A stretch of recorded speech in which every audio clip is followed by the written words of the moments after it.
दक्षिण अफ्रीका के जोहान्सबर्ग में 15वें ब्रिक्स शिखर सम्मेलन में प्रधानमंत्री नरेंद्र मोदी ने कहा कि भारत ने हमेशा ब्रिक्स के विस्तार का समर्थन किया है। भारत का मानना रहा है कि नए सदस्यों को जोड़ने से ब्रिक्स एक संगठन के रूप में मजबूत होगा, बदलते समय के हिसाब से ढलना चाहिए। उन्होंने ये भी कहा कि ब्रिक्स के 6 नए सदस्य देशों से भारत के अच्छे संबंध है। मुझे खुशी है कि हमारी टीम ब्रिक्स के विस्तार के लिए मार्गदर्शक सिद्धांतों, मानकों, मानदंडों, प्रक्रियाओं पर एक साथ सहमत हुई है। ब्रिक्स के विस्तार का निर्णय बहुध्रुवीय दुनिया में कई देशों के विश्वास को और मजबूत करेगा। प्रधानमंत्री मोदी ने इसके साथ ही चंद्रयान 3 की सफलता को लेकर मिल रही बधाइयों का भी जिक्र किया। उन्होंने कहा कि ये मिशन मानवता के लिए अहम है। दुनिया भर के वैज्ञानिकों के लिए ये बड़ी उपलब्धि है। ये हम सभी के लिए गर्व की बात है कि ये पूरी मानवता के लिए एक उपलब्धि के रूप में देखा जा रहा है। हमने ब्रिक्स के विस्तार के लिए महत्वपूर्ण निर्णय लिया है। साथ ही प्रधानमंत्री मोदी ने ब्रिक्स सम्मेलन में कहा कि मुझे खुशी है कि 3 दिन के विचार विमर्श से कई सकारात्मक नतीजे निकले। दक्षिण अफ्रीका के राष्ट्रपति सिरिल रामाफोसा ने दक्षिण अफ्रीका के जोहान्सबर्ग में 15वें ब्रिक्स शिखर सम्मेलन के परिणामों की घोषणा की।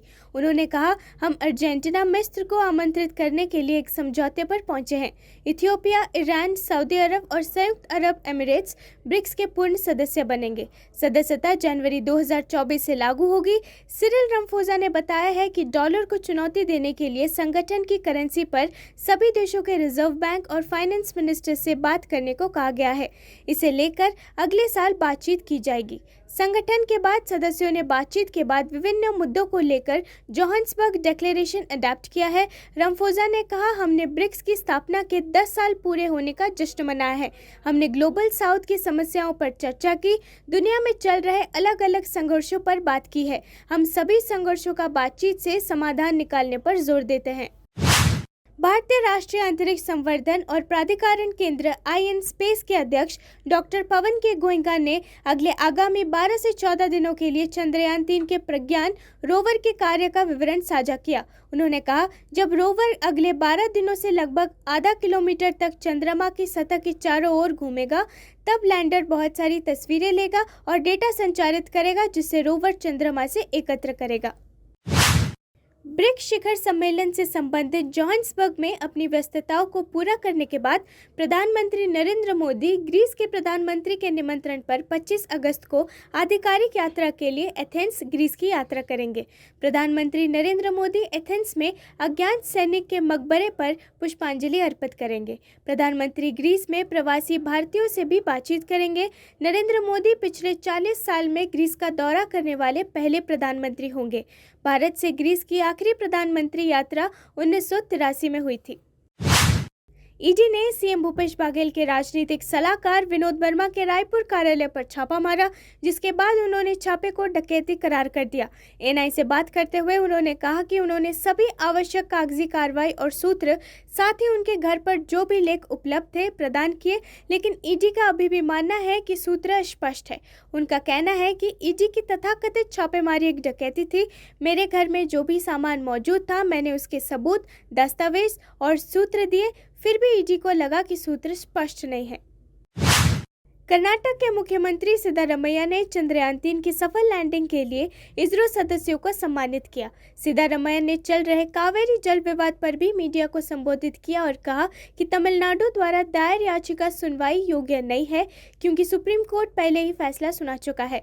उनका कहना है कि कर्नाटक इस मामले पर बहस करेगा, क्योंकि तमिलनाडु सरकार ने एक याचिका दायर कर पानी छोड़ने की मांग की है। हमारे रुख के अनुसार तमिलनाडु सरकार द्वारा दायर याचिका टिकाऊ नहीं है, क्योंकि सुप्रीम कोर्ट पहले ही इस पर अंतिम फैसला दे चुका है।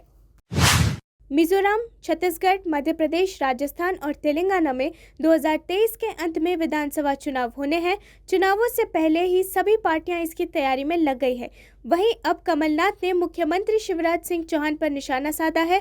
मध्य प्रदेश ने इस साल के आखिर में विधानसभा चुनाव होने हैं, जिसे लेकर सभी पार्टियां जोर शोर से इसकी तैयारियों में लग गई हैं। इस दौरान आरोप प्रत्यारोप का भी दौर जारी है। वहीं कांग्रेस नेता कमलनाथ ने कहा कि मुझे मध्य प्रदेश के मतदाताओं पर पूरा भरोसा है, भले ही सीएम शिवराज सिंह चौहान कुछ भी कहें या कोई रिपोर्ट पेश करें, मध्य प्रदेश के मतदाता किसी भी कलाकारी से गुमराह नहीं होंगे। भारतीय अंतरिक्ष एजेंसी इसरो ने चंद्रयान-3 की चांद पर सॉफ्ट लैंडिंग के बाद इतिहास रच दिया है। अब लोगों की उम्मीदें इसरो से और बढ़ चुकी है। हर कोई ये जानने की कोशिश कर रहा है कि उसके आगे का प्लान क्या है। इसमें गगनयान मिशन और सूर्य मिशन को सबसे अहम माना गया है। वहीं नासा के साथ मिलकर इसरो एक मिशन पर काम करने वाला है। एक मीडिया रिपोर्ट के अनुसार चंद्रयान-3 मिशन के बाद इसरो अब सूर्य को लेकर एक मिशन आगामी सितंबर में लॉन्च करेगा। इस मिशन का नाम आदित्य L1 रखा गया है। इसरो के अनुसार अंतरिक्ष यान को सूर्य पृथ्वी प्रणाली के लैग्रेंज बिंदु 1 L1 के चारों तरफ एक प्रभामंडल कक्षा में रखा गया है। पृथ्वी से करीब 1.5 मिलियन किलोमीटर दूर है। आदित्य L1 मिशन की लागत 378 करोड़ रुपए है। भारतीय अभिनेता विजय वर्मा ने चंद्रयान-3 की सफलता पर अपनी खुशी और भावनाएं व्यक्त की। उन्होंने कहा कि ये बहुत बड़ी उपलब्धि है कि भारत चंद्रमा मिशन में सफल हुआ है। उन्होंने कहा कि हर किसी का सीना गर्व से चौड़ा हो गया है। ये एहसास इतना अच्छा था कि लोगों ने इस मिशन पर वास्तव में कड़ी मेहनत की थी और सीमित संसाधनों के साथ उन्होंने इस चंद्रमा मिशन को सफल बनाया। ये इतनी बड़ी उपलब्धि है कि भारत के पास अविश्वसनीय वैज्ञानिकों की एक मजबूत टीम है जिन्होंने इसे बनाया है। दिल्ली के स्वास्थ्य मंत्री सौरभ भारद्वाज ने चंद्रयान-3 की सफलता को 24 अगस्त भारत की अंतरिक्ष यात्रा की शुरुआत बताने वाली प्रधानमंत्री नरेंद्र मोदी की टिप्पणी की आलोचना की। भारद्वाज ने कहा कि भारत की अंतरिक्ष यात्रा दशकों पहले शुरू हो गई थी और चंद्रयान-3 शुरुआत कई महान दिमागों के लिए अपमानजनक होगी। भारद्वाज ने प्रवर्तन निर्देशालय के दुरुपयोग के लिए भी केंद्र सरकार की आलोचना की। सौरभ भारद्वाज ने कहा, भारत की अंतरिक्ष यात्रा कई दशक पहले शुरू हो गई थी। चंद्रयान-3 एक बड़ी उपलब्धि है, लेकिन इसे भारत की अंतरिक्ष यात्रा की शुरुआत कहना APJ अब्दुल कलाम, विक्रम साराभाई और किसी भी अन्य सम्मानित वैज्ञानिकों का अपमान होगा और इसे इतिहास से उनके काम को मिटाने का प्रयास होगा।